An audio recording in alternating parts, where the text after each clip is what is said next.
On today's episode, we start to recap the Cubs 2022 season. First, it's best and worst game of the season. Then we open up the fan feedback zone and a little preview of the playoffs with some Cubs connections. Today's episode, Friday Fun, Locked On Cubs. Locked On Cubs, your daily Chicago Cubs podcast. Part of the Locked On Podcast Network, your team every day.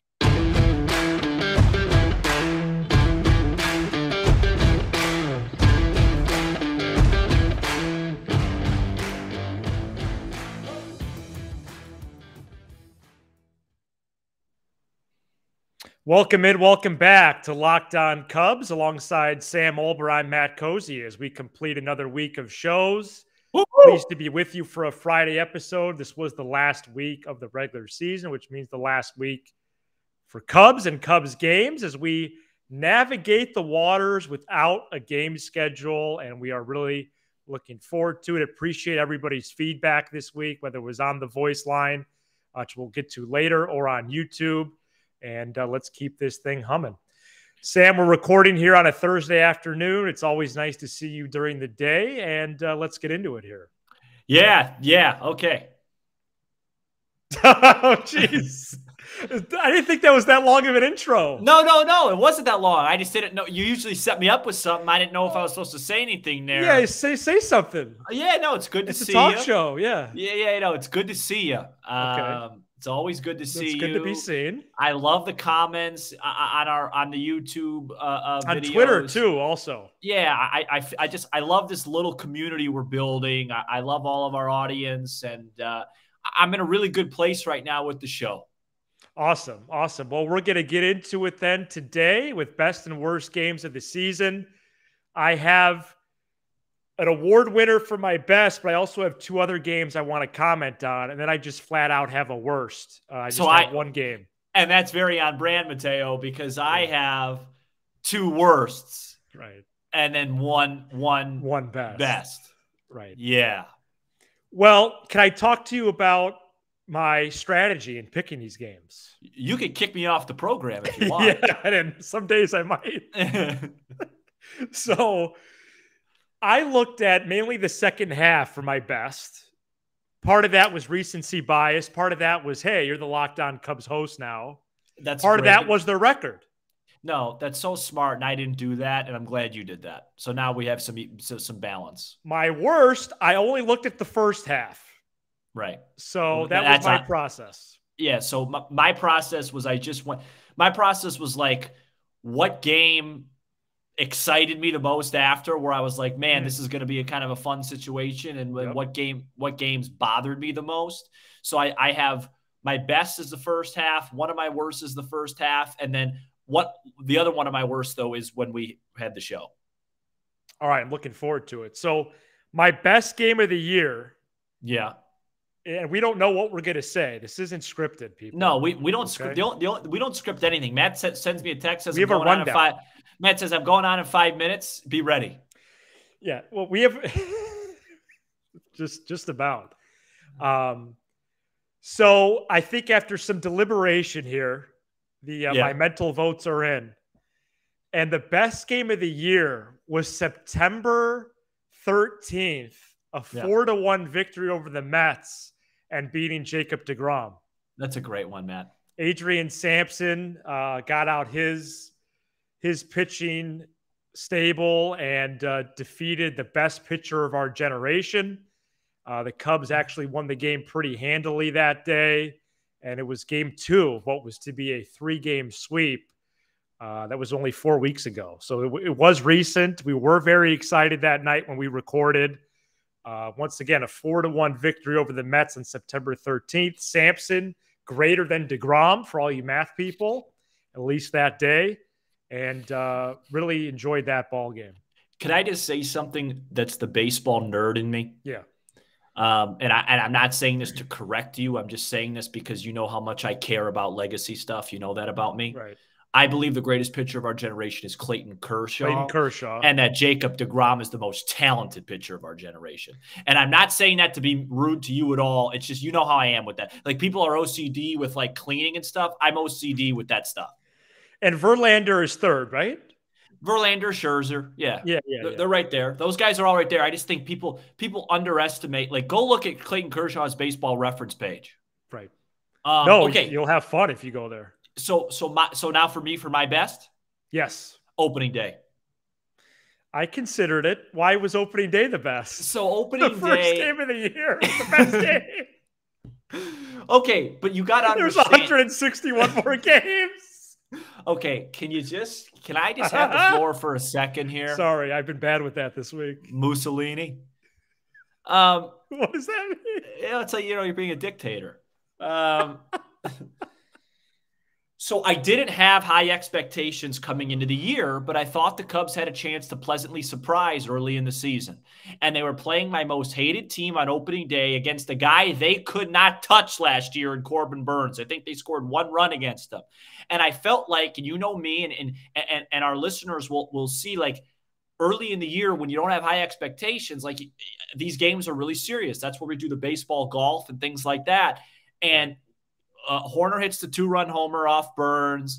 Happ gets a clutch base hit late. Robertson shuts the door and they won. Suzuki had a really good game. And I just remember it was the Thursday afternoons, very similar to the weather right now, although it was much colder. And I just was giddy. And then you had that off day on Friday. And it was like, I think the game got canceled on Friday. But I was just very giddy and very hopeful and very excited. And it was just a really fun day for me. I don't know. No, I apologize for laughing. Yeah, no, I know. No, I understand. I just, like, the second half stuff, there's so many great wins, but, like, I did it to where, like, oh, wow, I thought, you know what, this could be a fun year. You know what I mean? Whereas, like, in September, it's like, what's the win actually mean in terms of win? You know what I mean? Winning. Well, to go off of that, I would say I did consider, I knew there was a chance you would mention opening day. Yeah. But I will say it's not my receive votes column, but I did check out the box score today of the second game. Oh, let me tell you, because I was jacked up when they won 9-0 to go 2-0 on the year. It was a 9-0 final. That was Justin Steele beat up Brandon Woodruff on that Saturday afternoon. And there was some bad blood between these clubs that day. Yeah, right. And so I don't want to spoil too much because we're going to have a greatest moments segment at some point in this show. But my greatest moment isn't too far off from that. Okay, so it might be nearby. Yeah. So yeah, that's my best game of the year. I know it's kind of cliche. Well, and I guess I really shouldn't have laughed because I also had the first game of the second half as one of my receiving votes. 15-2 over the Phillies. Yeah, that ball game was in Philadelphia. A little cheesesteak situation. Correct.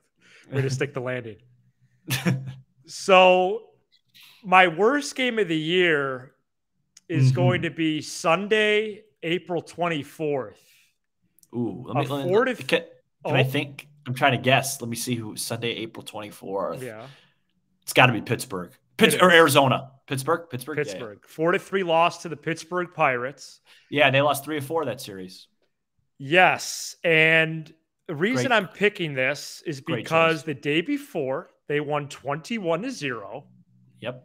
They lost the 2 days prior, as you just mentioned. Yep. And if they had won that Sunday, they would have gotten up to 8-8 on the year. And if instead they went to 7-9, and that was it.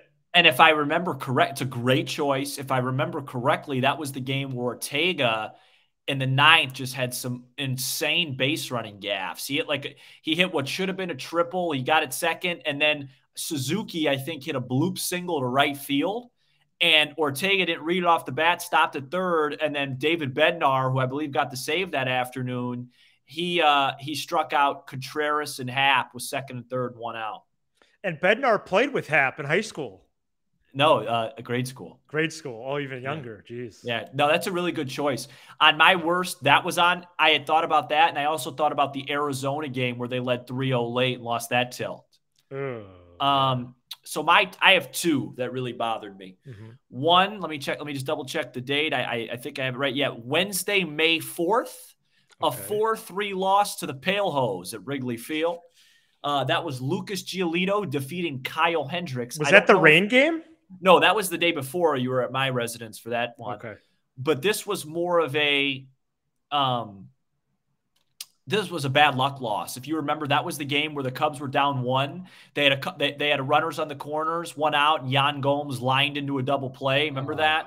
And then I think it was the 8th or 9th inning. They had 1st and 3rd, no outs, and they couldn't score. And Contreras hit a bomb to deep center field that was caught by Robert at the wall. And the Sox had a bunch of liberals. And I was just so sick of Sox fans acting like they were just, the greatest team in the world. And that really bothered me. And then the second one that really stuck in my craw was July 4th at Miller Park. Suzuki hits that inside the park home run off that hater. And it's like, oh, this is gonna be, and the Cubs were playing really well at that time. Yes. They ended up winning that series, the next 2 of that series, until they got swept in LA that weekend. Mm-hmm. And it was really fun. And then David Robertson just had no command. He gave up a run, and then Scott Effross gave up a walk-off homer to Caratini. It just ruined my day. That was the night of the first show. Exactly. Oh boy. Well, that was fun. That was so great. I feel like you could name a date and I could tell you something that happened. I'm so invested in this club. Yeah. Yeah, no, that was awesome. So actually here, let me just do that quick. Yeah. So I had one more honorable mention that I'll go over. Yeah. If it's September, I'll struggle. Do you remember August 11th? Yeah, I do. Okay, what ball game was that? That's the Field of Dreams game. That was. Yeah. I enjoyed that night. Yeah. And also August 20th, Sam. Nick Cozzi's birthday. Oh yeah, well we listed that was a Brewer win. That was fantastic comeback win. Stroman went like 8 innings in that tilt. Yeah. Yeah, so we could fire back and forth on some dates for sure. Yeah. All right, so good stuff there. Yeah, I like the best and worst moments one. I'm excited for that. We could definitely explore that for next week and a whole lot more. But next, we're going to hear from you. And that's all coming up after this. First, today's Friday episode is brought to you by BetOnline. BetOnline.net is your number one source for football betting info this season. Is Illinois still a 3 in the hook favorite on Saturday? Yes, okay, and I think it's a bit low. We're going to be going to that game as we revealed on Thursday's show.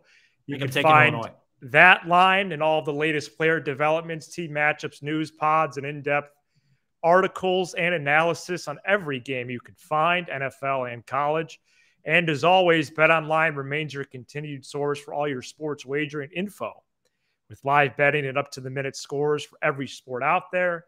The fastest and easiest way to check in on all your favorite games and events, including MLB, MMA, boxing, and golf. Head to betonline.net or use your mobile device to learn more. BetOnline, where the game starts. And next week, we're also going to go over some over-unders and some player props that BetOnline sent us today. Yeah, and okay. I have nothing to add to that. Okay, I appreciate it. No, I'm sorry. And we're going to start off with Eric in Indiana. Okay, remember you could hit us up right here, 312-834-4634. Thank you for a good first half of the season as the current hosts of the Locked On Cubs podcast. I am looking forward to the topics talked about in the offseason. I am ready to move on to the next great era of Cubs players, but I still care about some players from the 2016 team. I do not mind some talk about the Bears. However, the Cubs have fans everywhere. I am surrounded amongst Colts fans living in Indiana. I remember the 2007 Colts-Bears Super Bowl real well. That's Eric from Indiana. Thank you. Eric, it's going to be a 29-17 Colts victory. Devin Hester with the opening kick for a touchdown. But the big play in that game that people forget, the Bears were driving, I think, to take the lead, or I think it was 19-14 or something like that, whatever it was, 22, whatever it was. And Calvin Hayden, former Illinois alum, had a pick six off Rex Grossman. Wow. Yeah, that's a killer. Really rainy day. Grossman couldn't handle any snaps. Bears blew a coverage to Reggie Wayne earlier in that game. Disaster. Eric, awesome stuff. Agree. We're gonna have a whole episode on the core guys and what they did this year and what we think about where they're at, and Schwarber and Javi and Rizzo and KB. And, I think that pretty much will cover it. But yeah. Brandon in Peoria says, I have to agree with Matt on the whole Contreras point. The other day I mentioned Contreras going to the Cardinals would rub me the wrong way. Right. He says, I am all for player empowerment and allowing them to go where they want to go and get as much money as possible. But if you're going to have an entire end of a season when you are having interviews talking about how Wrigley is the best place to play, and how much you love the fans, you just want all of this to be over and just play some baseball, then at least have the decency to wait until free agency to start setting up your next location. It would be one thing if it was one of the 28 other teams as well, but now it just feels personal. It rubs me the wrong way. Brandon in Peoria. Yeah, Brandon, I agree with you. My stance on the Contreras take is very simple.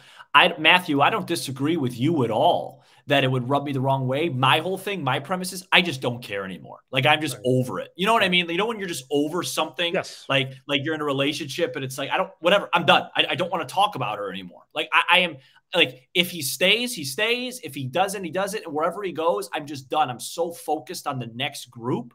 I just don't, like, because in my head, and again, everyone, you're allowed to think the way you want to think.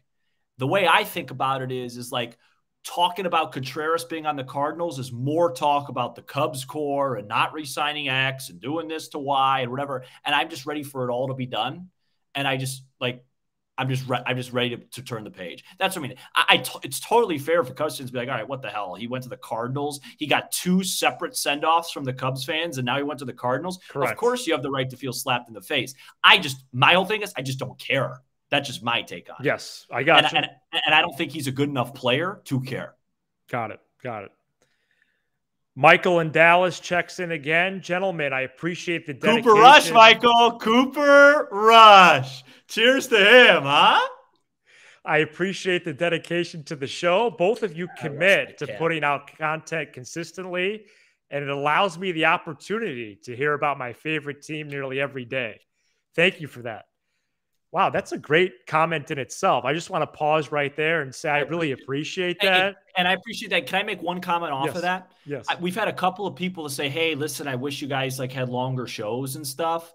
You know, that's not really, up to us. Yeah, right. And it's like, we're going to be here every day. I promise you're going to get enough of us. You're probably going to ask for a bit less at some point. Jesus. Maybe not. Let's see. Where are we in the paragraph here? Thank you for that. As Cubs fans, we like to discuss the future because the future is bright. Who, in your opinion, will be the true star of the Cubs in this new era? Is it an in-house option in addition through free agency, or will we use the farm system to pursue bringing a certain player to the north side via trade? Great question. It's a great question. I think the answer right now is I don't know. Probably somebody that's not in the organization now, unless it's PCA. But I also think there's a possibility they don't have one true star. I think there's a possibility that there's like 7 or 8 really solid guys. I mean, if you go back to 2016, I mean, there wasn't one, right? Yeah, I mean, Bryant was the MVP of the league, so he was a true star.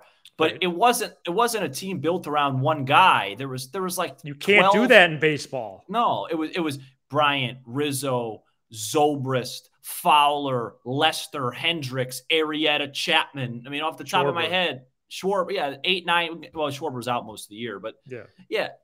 So I don't think there'll be one true star, and if it is, it's probably would probably be with a big trade or an offseason acquisition. But like, for example, I think they're going to get Correa. Correa's not like, I mean, he would be one of their best players, but he's not the, that guy that I think you're talking about. I think they're going to have a lot of guys. PCA, Alcantara, Correa / Turner / Bogarts, Suzuki, Horner, Steele, another pitcher. It'll be similar where it's just a lot of guys. I mean, who's the unanimous superstar on Houston? I don't know. I mean, Alvarez is really good. There's not one. Yeah, there's just a lot of them. There's a lot of them. Right. I would say Verlander, honestly. I I would say in-house right now, Horner. But there's so many avenues that, if you do bring in a free agent or a trade, that could easily be the upper echelon guy. But yeah, I think it's going to take a village. And that's what we saw in 16. That's what we see. If you look at the playoff teams right now, I mean, the playoffs start on Friday. And if you look at just those active rosters, those playoff rosters of those teams, this isn't the NBA. I mean, you have to have so many guys. Right. Let's see here. We got two more. How are we doing on time? Yeah, plenty of time. Jim from Northern Michigan. Bravo, Sam, I should have put these in order with Brandon. Oh, well. Jim from North Michigan. Bravo, Sam, for your stance on Wilson. Also, in the 3 years I've listened to Locked On, you two have restored my faith in this podcast now, especially coming up for the offseason. Thank you, Jim, for that. And then he asks, which Cubs jersey would be worth investing in long term? Gracias, amigos. Rock on. Really appreciate that. Which Cubs jersey to invest long term? I mean, Horner would be the easy one to say, right? I think so. He's under control the longest. Yeah, Horner, Suzuki. Right. I'll buy you a Correa jersey. I'll put it on the back, customize it before it happens. Oh, there you go. Yeah. So that's your guy, huh? I think they're going to get Correa. Yeah. I think I have a little bit of like an old school like Astros thing up here. Do you want me to make the case now, or should I save it for another episode? Save it. Jeez. Okay. Because I have the case. How about some Tennessee action, Sam? You got some family there, right? Oh, yeah, Nashville. This comes from Chattanooga and Douglas. Oh, let me tell you, Chattanooga almost gave me a heart attack this March in the NCAA tournament. Oh, no. What's their mascot again? That's going to be, I believe, the Mocs. Yes, that is. Hey, guys, Douglas listening in Chattanooga, Tennessee. At what point in the offseason will we know that ownership is serious about building a real competitive team? I know that there are Cubs fans all over the country because of WGN. Great show. Winter meetings. Yeah, December for sure. I guess there's a couple opportunities before, but I guess it's a very loosey-goosey. It's going to be December. I guess there's a case to be made. We've had some free agents drag on till February. But, sorry, say the first name. From the Douglas. Douglas. I promise you on this show, you have my promise. I don't know what that means to you. You don't know me, but I usually don't make them. They are going to sign two major guys this offseason. I don't know if that qualifies to you as being serious. Last year it was Stroman and Suzuki. This year it's going to be this guy and this guy, a pitcher and a position player. I think they'll be a little bit more lucrative and a little bit more high profile than Stroman and Suzuki. And to me, that tells me they're getting competitive. I don't know, that, and then hopefully a defensive center fielder. Those are the three things I'm looking for.